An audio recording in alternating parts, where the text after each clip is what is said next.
ماہ رمضان تیرے بعد یہ حالت ہوگی، پھر نمازوں کی امانت میں خیانت ہوگی۔ السلام علیکم ناظرین، میں ہوں آپ کا میزبان عمیر محمود اور آپ ہمیں ملاحظہ کر رہے ہیں LGU اسٹوڈیو سے۔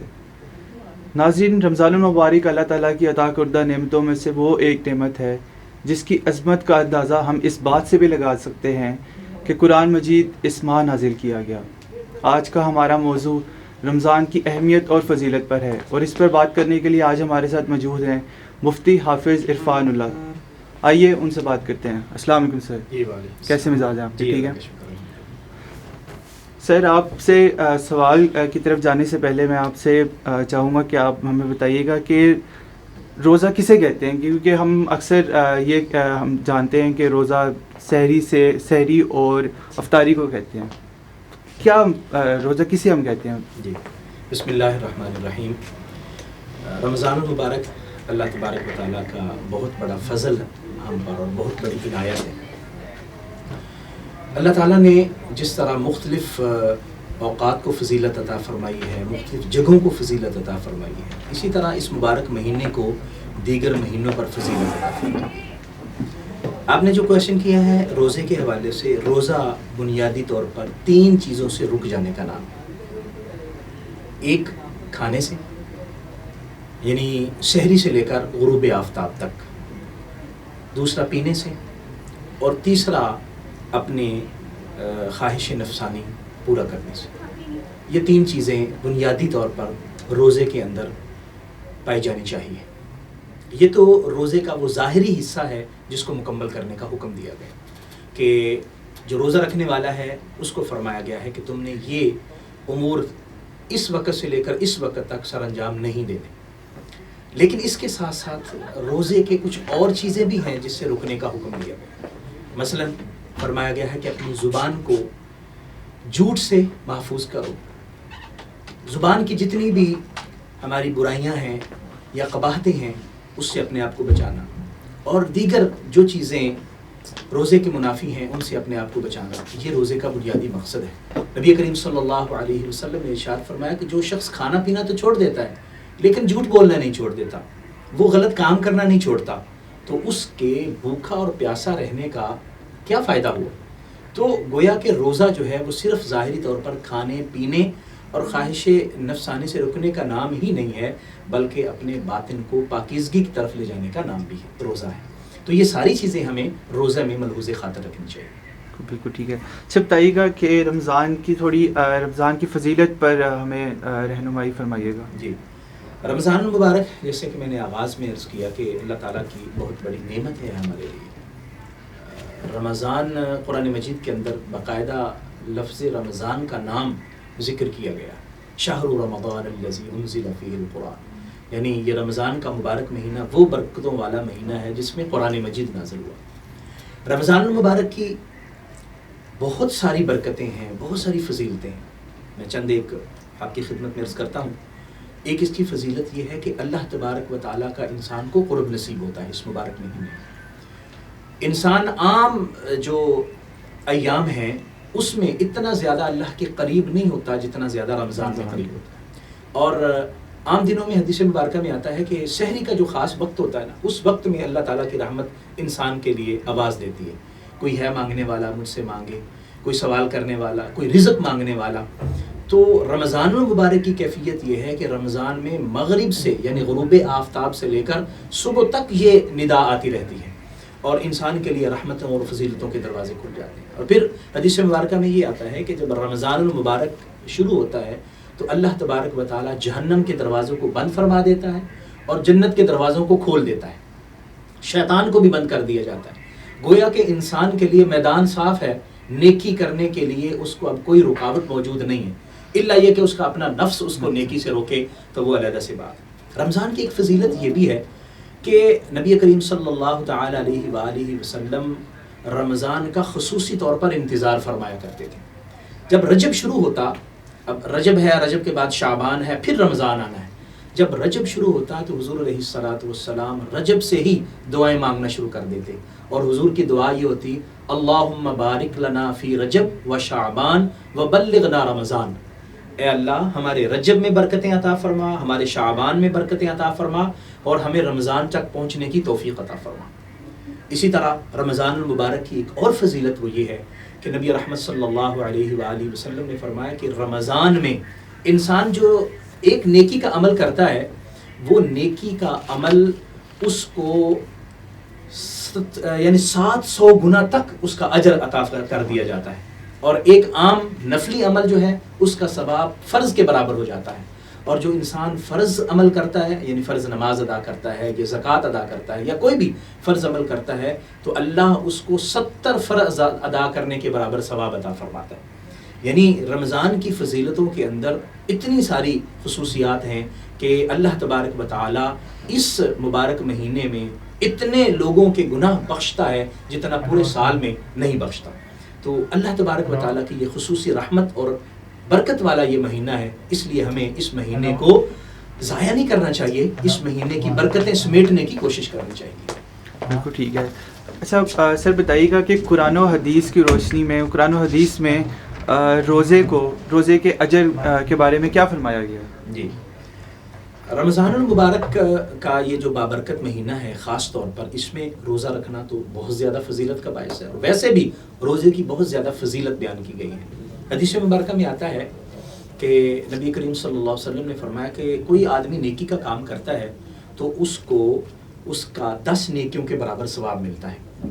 قرآن مجید میں بھی اس کا ذکر ہے، من جاء بالحسنۃ فلہ 10 امثالھا، یعنی کہ وہ جو ایک نیکی کا کام کرتا ہے، اللہ تبارک و تعالیٰ ایسے اجر عطا فرماتا ہے جیسے اس نے وہ 10 نیکیاں کی ہیں، اور فرمایا کہ یہ 10 تک لمیٹڈ نہیں ہے، 10 سے لے کر 700 گنا تک اللہ تبارک و تعالیٰ اس کا اجر اور ثواب عطا فرماتا ہے۔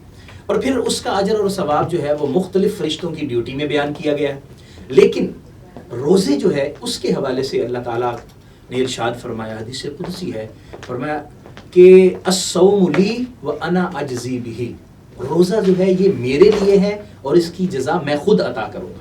یعنی باقی جتنے عمل ہیں اللہ تعالیٰ نے اس کا اجر کسی فرشتے کی ڈیوٹی لگائی ہے، اجر بیان کر دیا ہے کہ یہ عمل کرو گے اس کا اتنا ثواب ہے، یہ عمل کرو گے اس کا اتنا ثواب ہے، لیکن روزہ جو ہے اس کا ثواب اللہ نے بیان نہیں فرمایا، بلکہ یہ فرمایا ہے کہ روزہ میرے لیے، اس کا ثواب میں خود دوں گا۔ اب اس کا مطلب ہمیں یہ سمجھ آتا ہے کہ 700 گنا تک تو اللہ نے ذکر فرما دیا، اب جو اللہ خود ثواب عطا فرمائے گا تو اس کا مطلب ہے کہ وہ اس سے بڑھ کر عطا فرمائے گا۔ اس کی مثال ہم یوں سمجھ سکتے ہیں کہ ایک سخی ہے اور وہ اپنے لوگوں کی ڈیوٹی لگاتا ہے کہ آپ نے فقراء اور مساکین کو راشن تقسیم کرنا ہے یا ان کو یہ پیسے وغیرہ دینے ہیں، تو وہ کہتا ہے کہ فلاں فلاں کو تو آپ دے دیں، اتنے اتنے تک دے دیں، اور یہ فلاں بندہ جو ہے اس کو رہنے دیں، اس کو میں خود دوں گا۔ اس کا مطلب جو ہے کہ جو وہ خود دینا چاہتا ہے تو وہ کوئی خاص بندہ ہے، اور وہ جو انعام عطا کرے گا وہ بھی کوئی خاص انعام ہوگا۔ تو اس سے ہمیں یہ سمجھ آتی ہے کہ اللہ تعالیٰ نے جو روزے کے متعلق ارشاد فرمایا کہ روزے کا اجر میں خود عطا کروں گا، تو وہ اجر یہ 700 گنا سے زیادہ اجر ہوگا۔ اچھا، ایک حدیث مبارکہ میں اس حوالے سے یہ جو روایت ہے الصوم لی وانا اجزی بہ، اس روایت کو انا اجزا بہ پہ پڑھا گیا ہے، یعنی جو ہمارا عربی پڑھنے کا جو انداز ہے اس میں اعراب عام لگے نہیں ہوتے، تو اعراب خود لگائے جاتے ہیں۔ اچھا، اب اجزی بھی یہ پڑھنا بھی درست ہے اور اجزا بھی پڑھنا درست ہے۔ جیسے ہم دیکھتے ہیں کہ قرآن مجید کو مختلف طرح سے مختلف قراتوں کے ساتھ پڑھا جاتا ہے، حدیث مبارکہ یہ اجزی بھی ہے اور اجزا جب پڑھیں گے تو اس کا معنی یہ بنے گا کہ اللہ ارشاد فرماتا ہے روزہ میرے لیے ہے اور اس کی جزا میں خود ہوں۔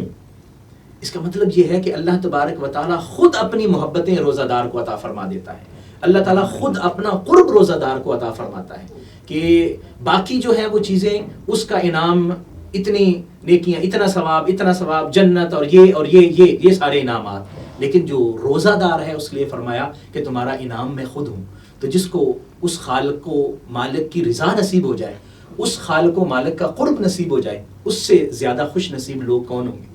اس کا مطلب یہ ہوا کہ روزہ جو ہے یہ اتنا زیادہ جزا والا ہے کہ اللہ تبارک و تعالیٰ اس کی جزا خود عطا فرمائے گا یا اس کی جزا اللہ خود بن جائے گا۔ سر بتائیے گا کہ روزے کو فرض کرنے کا بنیادی جو مقصد ہے وہ کیا ہے؟ جی، روزے کو فرض کرنے کا مقصد ایک تو قرآن مجید فرقان حمید میں واضح طور پر ارشاد فرمایا گیا ہے۔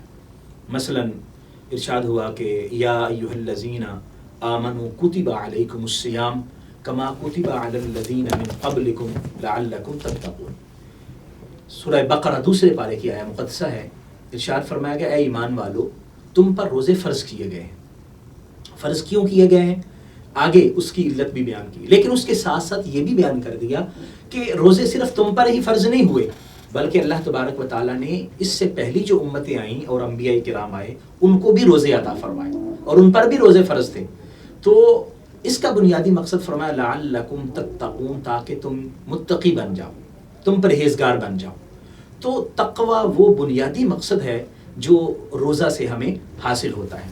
تو اللہ تبارک و تعالیٰ نے جو تقوی کی ایک خاص طور پر رمضان المبارک اور روزے کی کیفیت سے تقوی کو حاصل کرنے کا حکم فرمایا, اس سے ہمیں بہت سارے ایسے معاملات درست کرنے کا موقع ملتا ہے جو ہم عام زندگی میں نہیں کر پاتے. یعنی اگر ہم روزہ رکھتے ہیں تو ہمارے اندر ایک ایسی کیفیت پیدا ہو جاتی ہے کہ ہم بہت سارے گناہوں سے خود بچنے کی کوشش کرتے ہیں. یہ ویسے بھی کم کھانا جو ہے, ہمارے اولیاء کرام صوفیاء اعظام وہ کم کھانے کی طرف بہت زیادہ جو ہے وہ ترغیب دلاتے ہیں. کم کھانا, کم سونا اور کم بولنا, یہ تین وہ بنیادی پوائنٹ ہیں کہ صوفیاء کرام کسی کی تربیت کرتے ہوئے یہ ضرور تربیت فرماتے ہیں کہ بیٹا کم بولنا ہے, کم کھانا ہے اور کم سونا ہے. یعنی یہ نہیں ہے کہ انسان جو فرائض کا وقت ہے وہ بھی سوتے ہوئے گزارے, کام کرنے کا وقت بھی سوتے ہوئے گزارے, اور کھانا اتنا کھا لے کہ پھر کچھ کر نہ سکے, اور پھر گفتگو اتنی زیادہ کرے کہ اس سے غلط باتیں صادر ہوں, لغزشیں اس کی زبان سے ہوں.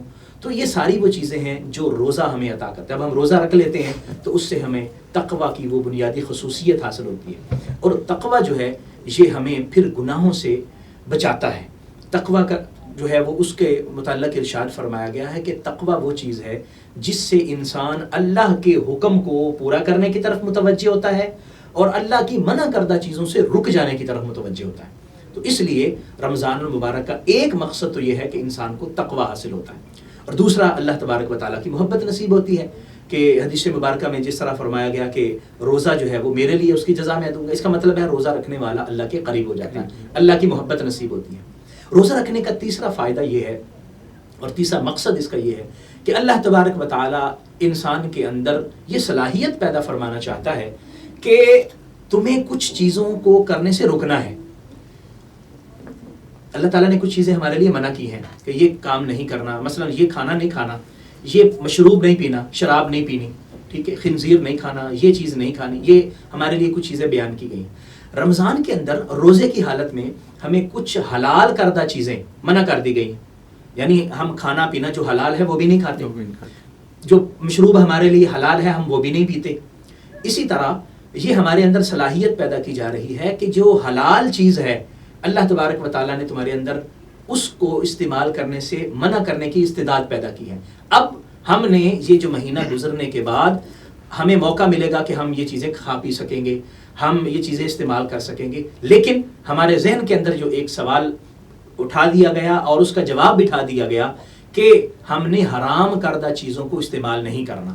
جب حلال کردہ چیزوں کو استعمال کرنا منع کیا گیا تو اس سے خود بخود حرام کردہ چیزوں کو استعمال کرنے کی ہمیں نفی فرما دی گئی کہ ہم اب اس طرف نہیں بڑھیں گے. تو روزے کا جو ہے یہ بنیادی مقصد ہے کہ ہمیں تقوی حاصل کرنا ہے, ہمیں اللہ تعالیٰ کی جو حدود ہے اس کو کراس نہیں کرنا, ہمیں اس حد کے اندر اندر رہنا ہے.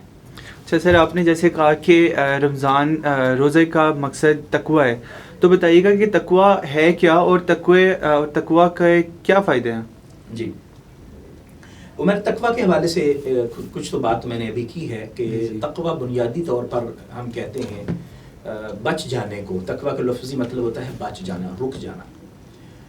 تقوی اصل میں ہوتا ہے کہ اللہ تبارک و تعالیٰ کی, سادہ سے الفاظ میں اگر تقوی کی تعریف یوں کروں کہ تقوی کہتے ہیں اللہ تعالیٰ کے منع کردہ چیزوں سے رک جانا اور اللہ تعالیٰ کے اوامر یعنی اللہ نے جن چیزوں کا حکم دیا ہے اس پر عمل کرنا, یہ تقوی ہے. حضرت عمر فاروق رضی اللہ تعالیٰ عنہ سے کسی نے پوچھا کہ جناب تقوی کیا ہے؟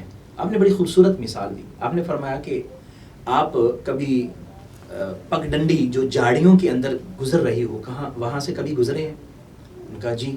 انہوں نے کیا کرتے ہیں؟ انہوں نے کہا کہ میں جب جھاڑیوں والے رستے سے گزرتا ہوں تو میں اپنے کپڑوں کو سمیٹ لیتا ہوں تاکہ کسی جھاڑی میں میرے کپڑے الجھ نہ جائیں، وہ الجھیں گے تو پھٹ جائیں گے۔ آپ نے فرمایا بس یہ تقویٰ ہے کہ آپ نے اس زندگی کے سفر میں جانا ہے اور آپ کے ارد گرد گناہوں کی جھاڑیاں ہیں، اللہ تعالیٰ کی نافرمانی کی جھاڑیاں ہیں، اور آپ نے گزرتے ہوئے اپنے دامن کو یوں سمیٹنا ہے کہ آپ نے کسی گناہ میں مبتلا نہیں ہونا، اور اس طرح سفر کرنا ہے تاکہ آپ کی پاکیزگی کا جو لباس ہے وہ سلامت رہے اور اس میں کوئی پھٹن پیدا نہ ہو۔ تو سادہ سے الفاظ میں اللہ تبارک و تعالیٰ نے جن چیزوں کو کرنے کا حکم دیا ہے ہم وہ کریں، اور جن چیزوں سے منع کیا ہے ہم ان سے رک جائیں۔ اچھا، تقویٰ کا فائدہ، آپ کا جو دوسرا پوائنٹ تھا کہ تقویٰ کا فائدہ کیا ہے؟ تقویٰ کا سب سے بڑا فائدہ یہ ہے کہ ہمیں اللہ تعالیٰ کی محبت عطا ہوتی ہے۔ قرآن میں اللہ تعالیٰ نے ارشاد فرمایا ان اللہ یحب المتقین، اللہ تعالیٰ تقویٰ والوں کو محبت فرماتا ہے، تقویٰ والوں کو پسند کرتا ہے۔ تو اگر کسی عمل سے انسان کو اللہ کی محبت نصیب ہو جائے تو اس سے بڑی اور خوش نصیبی والی بات نہیں ہو سکتی۔ تو تقویٰ کی سب سے پہلی جو ہمیں خصوصیت نصیب ہوتی ہے اور اس کا فائدہ ملتا ہے وہ اللہ کی محبت ہے۔ اور پھر قرآن مجید میں تقویٰ کے اور بھی فوائد بیان کیے گئے، فرمایا وَمَن يَتَّقِ اللَّهَ يَجْعَل لَّهُ مَخْرَجًا، یعنی صرف اس کا فائدہ اخروی فائدہ ہی نہیں ہے بلکہ اللہ تبارک و تعالیٰ نے تقویٰ کا دنیاوی فائدہ بھی عطا کیا۔ جو تقویٰ اختیار کرتا ہے اللہ کا تقویٰ، یجعل لہ مخرجا، اللہ مشکل سے نکلنے کا اس کے لیے رستہ پیدا فرما دیتا ہے۔ وَيَرْزُقْهُ مِنْ حَيْثُ لَا يَحْتَسِبُ، اور دوسرا فائدہ یہ فرمایا کہ اللہ تعالیٰ اس کو وہاں سے رزق عطا فرماتا ہے جہاں سے اس کے وہم و گمان میں بھی نہیں ہوتا۔ یعنی جو متقی آدمی ہوگا وہ مشکلوں سے بھی نکل جائے گا، متقی آدمی ہوگا اللہ تعالیٰ اس کو رزق بھی عطا فرمائے گا اور اس کو پتہ بھی نہیں ہوگا کہ یہ رزق میرا کہاں سے آیا۔ اسی طرح قرآن مجید میں فرمایا وَمَن يَتَّقِ اللَّهَ يَجْعَل لَّهُ مِنْ أَمْرِهِ يُسْرًا، کہ جو تقویٰ اختیار کرتا ہے اللہ تعالیٰ اس کے معاملات میں آسانی پیدا فرماتا ہے۔ ہم زندگی کے اندر بہت ساری مشکلات میں گر جاتے ہیں، اللہ تعالیٰ اس کے لیے آسانیاں پیدا فرماتا ہے۔ پھر اللہ تعالیٰ نے تقویٰ قرآن مجید میں ایک اور اس کا فائدہ بھی ذکر فرمایا مَن يَتَّقِ اللَّهَ، جو شخص تقویٰ اختیار کرتا ہے اللہ تبارک و تعالیٰ اس کی بخشش بھی فرما دیتا ہے، اور فرمایا وَيُعْظِمْ لَهُ أَجْرًا، اور اللہ تعالیٰ اس کو بڑا اجر بھی عطا فرماتا ہے۔ یہ سارے تقویٰ کے فوائد، اور بھی فوائد اس کے فرمائے گئے ہیں۔ تو تقویٰ کے فوائد میں سے اخروی فوائد بھی ہیں، اللہ کی محبت بھی نصیب ہوتی ہے، اور ہمیں دنیا کے اندر بھی اس کے بہت سارے فوائد ملتے ہیں۔ تقویٰ جو ہے یہ بہت عمدہ چیز ہے، ہمیں رمضان المبارک کے روزوں کو اختیار کرتے ہوئے، روزے رکھتے ہوئے اس فائدے کو ضرور حاصل کرنے کی کوشش کرنی چاہیے۔ بالکل ٹھیک ہے سر، روزے میں ہمارے گناہ معاف کر دیے جاتے ہیں، تو وہ کون سے گناہ ہیں؟ جی، بڑا اچھا سوال آپ نے کیا ہے۔ اصل میں حدیث مبارکہ میں یہ آتا ہے کہ ایک رمضان سے لے کر دوسرے رمضان تک انسان جو رمضان کے روزے رکھتا ہے، اللہ تبارک و تعالیٰ ایک رمضان سے دوسرے رمضان کے درمیان جو اس سے خطا ہوتی ہے اللہ اس کو معاف فرما دیتا ہے۔ اسی طرح ایک حدیث مبارکہ میں آتا ہے من صام رمضان ایمانا و احتسابا غفر له ما تقدم من ذنبه وما تأخر، فرمایا کہ جو شخص ایمان اور احتساب کی حالت میں، یعنی ایمان کی حالت میں اور ثواب کی نیت کرتے ہوئے اور اپنا احتساب کرتے ہوئے، ہم اس کا یہ مفہوم بھی دے سکتے ہیں، اپنا احتساب کرتے ہوئے رمضان کے روزے رکھتا ہے، غفر له ما تقدم من ذنبه، تو جو بھی اس کے سابقہ گناہ ہیں اللہ سب کو معاف فرما دیتا ہے۔ تو حدیث مبارکہ میں خود اس بات کی تصریح ہے کہ اس گناہ سے مراد ایک تو انسان کے صغیرہ گناہ ہیں، یعنی چھوٹے چھوٹے گناہ جو اس سے ہو جاتے ہیں وہ معاف کر دیتا ہے۔ جو کبیرہ گناہ اس نے کیے اللہ تعالیٰ سے اس کی توبہ کرے، معافی مانگے، اللہ تعالیٰ وہ گناہوں کو بھی معاف فرما دیتا ہے۔ اور ایک گناہ وہ ہوتے ہیں جن کا تعلق اللہ کے بندوں کے حقوق کے ساتھ ہوتا ہے۔ یہ میں خاص طور پر یہ ضرور عرض کروں گا کہ ہمیں یہ ذہن میں رکھنا چاہیے کہ جو حقوق اللہ کے بندوں کے متعلق ہیں، جس کو ہم حقوق العباد کہتے ہیں، وہ معاف نہیں ہوتے۔ وہ چاہے آپ جتنے مرضی روزے رکھ لیں، وہ چاہے آپ حج کر لیں اور زکوٰۃیں ادا کر لیں، اللہ تبارک و تعالیٰ اپنے حقوق معاف فرما دیتا ہے۔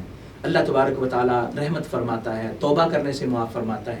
لیکن جو حقوق العباد ہیں، ہم نے کسی کا حق ادا نہیں کیا، ہم نے کسی سے قرض لیا واپس نہیں کیا، ہم نے کسی کے ساتھ بدتمیزی کر لی، کسی کو ایسے ہی تھپڑ مار دیا، گالی نکال دی، یہ وہ گناہ ہیں جن کا تعلق حقوق العباد سے ہے، ہم نے حق تلفی کی ہے، تو یہ گناہ کبھی بھی معاف نہیں ہوتے۔ اسی طرح حج کے اندر یہ ذکر ہے کہ جس نے حج کیا وہ ایسے ہو جاتا ہے کہ جیسے پیدا ہوا ہے، یعنی جس طرح نیو برن بیبی جو ہے وہ بالکل خطاؤں سے مبرہ اور منزہ ہوتا ہے، وہ گناہ گار نہیں ہوتا، بندہ ایسے ہو جاتا ہے، لیکن اس میں بھی یہ شرط ہے کہ وہ اللہ کے بندوں کے حقوق نہ ہوں۔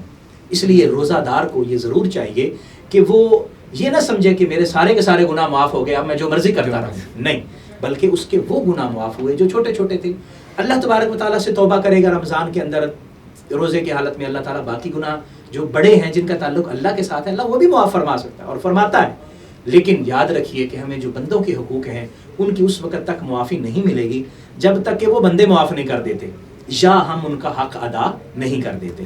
اس لیے گناہوں کی معافی کا تصور جو ہے وہ ہمیں اچھی طرح ذہن میں بٹھانا چاہیے کہ وہ کیا ہے، تاکہ ہمارا یہ مبارک مہینہ اچھے طریقے سے گزرے، اور جہاں ہم حقوق اللہ معاف کروانے کی کوشش کریں اس کے ساتھ ساتھ ہم حقوق العباد کو بھی ادا کرنے کی کوشش کریں۔